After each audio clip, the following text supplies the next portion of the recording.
Allah haqqa tuqatih wa la tamutunna illa wa antum muslimun.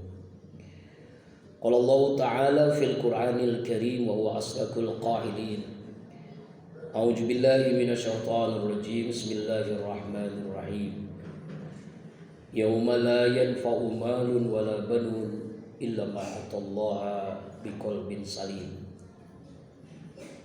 Wa qala Rasulullah sallallahu alaihi wasallam, inna likulli syai'in saqalah wa inna saqalatal qulub zikrullah. Sadaqallahul azim wa sadaqan nabiyil karim wa nahnu ala dzalika minasy syahidin wasyakirin walhamdulillahi rabbil alamin. Ma'asyiral muslimin wa jumratal mukminin, sidang Jumat rahimakumullah. Tidak ada sikap yang terbaik sebagai hamba Allah yang bertauhid. Semua kita dipastikan akan menghadapi kematian. Karena itu langkah yang terbaik menuju kehidupan yang selama-lamanya adalah membekali dengan bekal sebanyak-banyaknya. Dan itu tidak ada lain adalah ketakwaan kita kepada Allah, istiqomah menjalankan seluruh perintahnya, sabar menjauhi seluruh larangannya. Ma'asyiral muslimin rahimakumullah. Alhamdulillah, sebagai bangsa negeri kita baru saja milad merayakan kemerdekaan yang ke-77. Kemerdekaan ini adalah semuanya berkat rahmat Allah yang Maha Kuasa.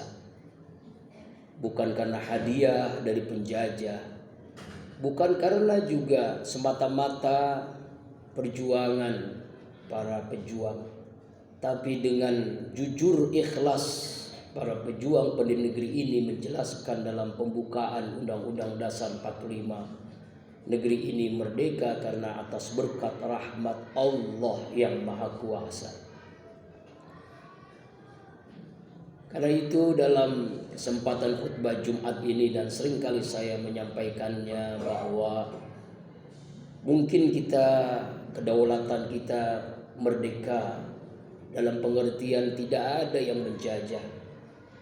Tetapi kita rasakan saat ini kemerdekaan ternodai oleh berbagai kezoliman, ketidakadilan, kemelaratan, kemiskinan, ketimpangan sosial, yang kaya makin kaya, miskin makin terpuruk.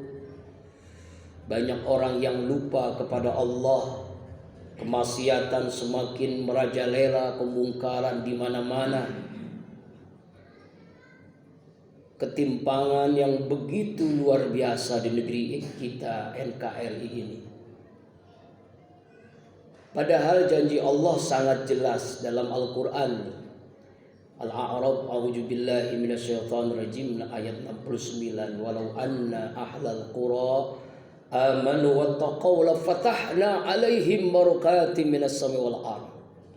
Seandainya penduduk sebuah negeri ini sungguh-sungguh beriman dan bertakwa kepada Allah, pasti Allah berikan keberkahan dari langit, keberkahan dari bumi.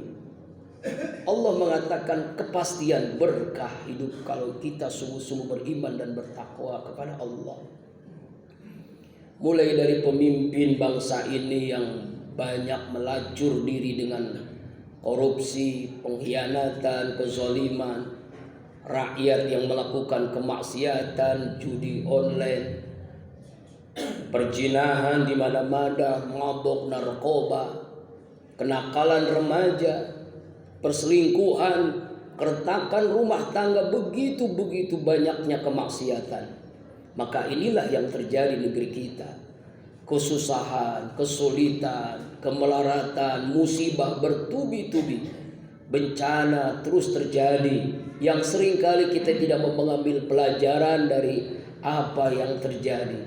Afala ta'qilun, afala tadabbarun, afala yaqilun. Kenapa ini bisa terjadi? Karena itu Allah memerintahkan kepada Rasulullah ketika Fathu Mekah, idza jaa nasrullahi wal fath, apabila datang pertolongan Allah dan kemenangan, kemerdekaan, yadkhuluna fi dini afwaja, mereka masuk semua orang kafir itu berduyun-duyun untuk Islam. Fasabbih bihamdi rabbika wastaghfir, bertasbihlah, memuji Allah dan beristighfarlah kepada Allah. Tasbih, tahmid, istighfar, inilah yang diperintahkan Allah setelah menang, setelah merdeka. Tapi seringkali ketika kita merayakan kemerdekaan dengan seremoni yang belaka, mungkin disiplin upacara iya, tapi di sisi lain ada yang dangdutan, kemaksiatan, kemubaziran yang sudah jauh menyimpang dari aturan Islam. Karena itu kita kembali lagi, sudahkah kita ini mampu memerdekakan negeri kita dari ketidakadilan, dari kezaliman, dari kebodohan, krisis akhlak, krisis moral, krisis adab. Kita butuh dengan orang-orang yang benar, bukan sekedar pintar. Dan itulah akhlak. Karena Rasulullah itu mengajarkan, innama bu'istu liutammima makarimal akhlak. Aku diutus untuk menyempurnakan akhlak. Kita belum pernah mendengar dari kalimat para pemimpin bangsa negeri ini, yuk kita taubat nasional, yuk kita istighfar, yuk kita kembali kepada jalan Allah, menjalankan perintahnya dengan kesungguhan. Kita rindu dengan pemimpin seperti itu. Ma'asyiral muslimin wa jumratal mu'minin. Kenapa itu bisa terjadi? Pertama, karena tipu daya setan yang terkutuk, yang menjajah diri kita, yang sering kali kita tidak sadar bahwasanya setan menggoda kita setiap saat. Alladzi yuwaswisu fi sudurin nas, yang membisikkan setiap kita. Bahkan dalam surah Az-Zukhruf 36 Allah mengingatkan, wa may ya'su an dzikrir rahman nuqayyid lahu syaitanan fahuwa lahu qarin. Siapa orang yang lupa kepada Allah sekilas selintas, maka setan menjadi teman dekatnya. Kalau sudah manusia itu temannya setan, dipastikan ia melakukan kemaksiatan, kezaliman, keangkaran murkaan, bahkan sudah menikmati maksiatnya, menikmati korupsinya, menikmati ribanya, menikmati zinanya, menikmati mabuknya, menikmati kedurhakaannya kepada Allah. Kenapa? Karena temannya adalah setan. Nauzubillah, summa nauzubillahi min dzalik. Yang kedua, karena hawa nafsu yang diperturutkan, lawamah amarah. Law syi'na la rafa'nahu biha walakin al-arda wattaba hawa kamasal qalb in tahmil 'alaiha aw tatruku yalhas. Kami Allah menghendaki manusia kemuliaan, tinggi derajat dengan Al-Quran dan Sunnah, tapi kebanyakan manusia nafsunya diperturutkan. Mereka itu bagikan anjing. Ulaika kal an'am bal hum adall. Bahkan mereka itu seperti binatang ternak, bahkan lebih rendah dari binatang. Nauzubillah summa nauzubillah min dzalik.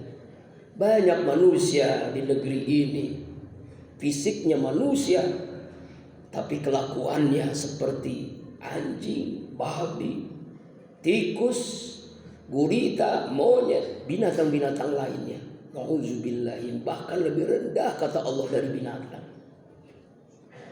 Yang ketiga, karena hubud dunia yang amat sangat. Dunia yang pagi sampai malam pergi gelap pulang bana, menghalalkan segala cara yang penting kaya, menghalalkan segala cara yang penting punya jabatan, menghalalkan segala cara yang penting populer, menghalalkan segala cara yang penting senang. Karena hubud dunia ra'su kulli khati'ah, kata Nabi mengingatkan kepada kita, cinta dengan dunia itulah awal kemaksiatan.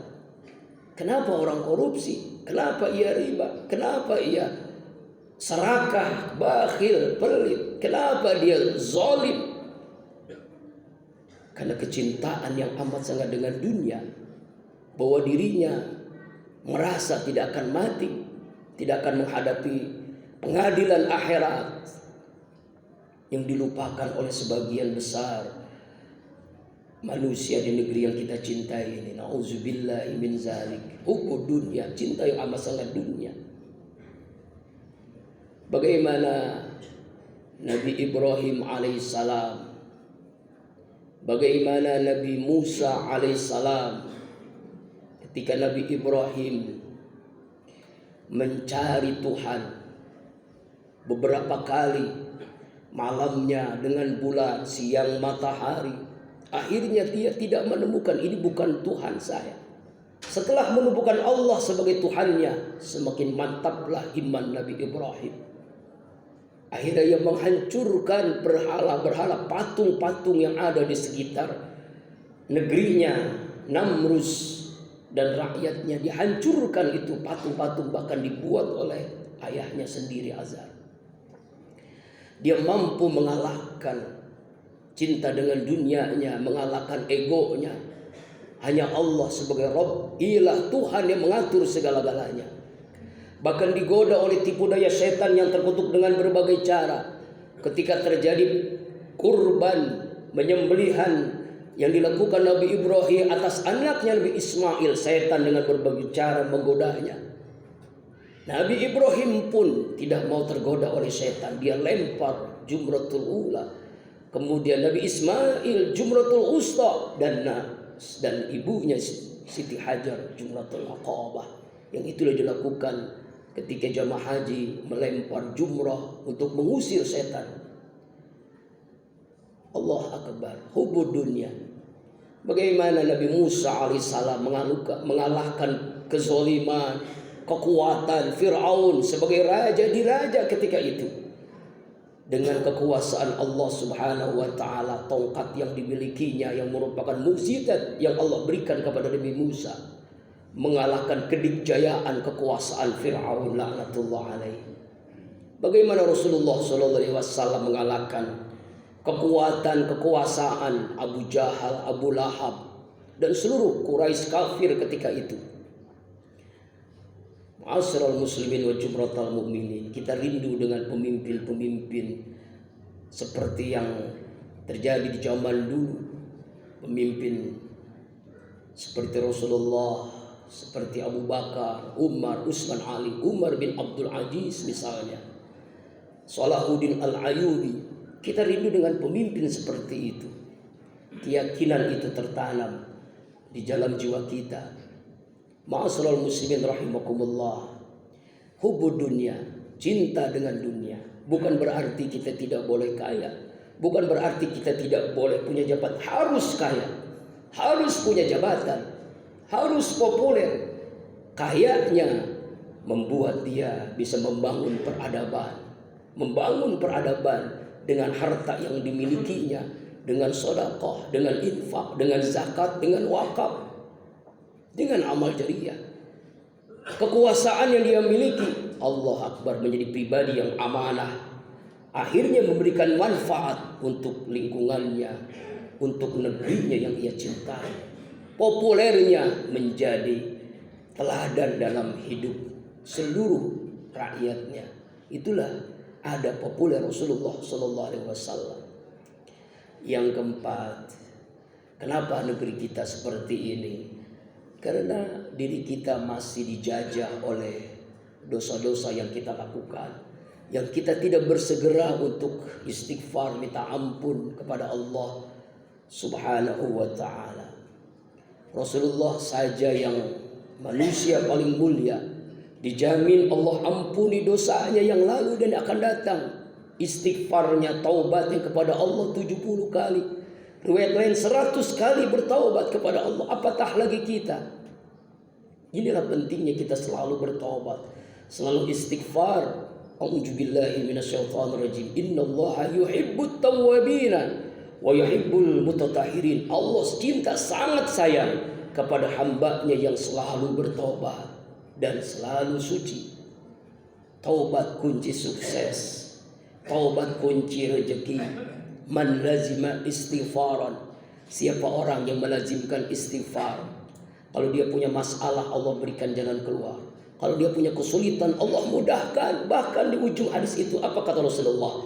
Wa yarzuqu min haitsu la yahtasib. Allah beri rezeki dari arah yang tidak disangka-sangkanya. Yang terakhir, kenapa bisa terjadi negeri kita seperti ini? Karena hati kita banyak yang mati, banyak yang sakit, yang disebut dengan qalbun marid, bahkan qalbun mayit. Nauzubillahi min zalik. Ini saatnya kita harus bersihkan hati kita. Yauma la yanfa'u malun wala banun. Pada hari yang tidak bermanfaat harta kita, anak kita, keturunan kita, keluarga kita, jabatan, penghargaan, pujian. Illa man atallaha biqalbin salim. Kecuali hamba Allah yang memiliki hati yang bersih, akhlak yang mulia. Mudah-mudahan khutbah Jumat ini memberikan mahkamah kesadaran bagi kita, agar kampung kita, khususnya umumnya negeri kita yang kita cintai ini, menjadi negeri yang kita idam-idamkan. Baldatun thayyibatun wa rabbun ghafur. Amin ya Allah ya mujibas sa'ilin. A'udzu billahi minasyaitonir rajim. Bismillahirrahmanirrahim. Walau anna ahlal qura amanu wa taqaw la fatahna 'alaihim barakatin minas samawati. Barakallahu li wa lakum fil Qur'anil Karim wa nafa bima fihi minal ayati wa dzikril hakim wa taqabbala minni wa minkum tilawatahu. Innahu was-sami'ul 'alim. Aqulu qawli hadza wa astaghfirullah li wa lakum wa lisairil muslimina wal muslimat wal mu'minina wal mu'minat fastaghfiruhu innahu wal ghafurur rahim.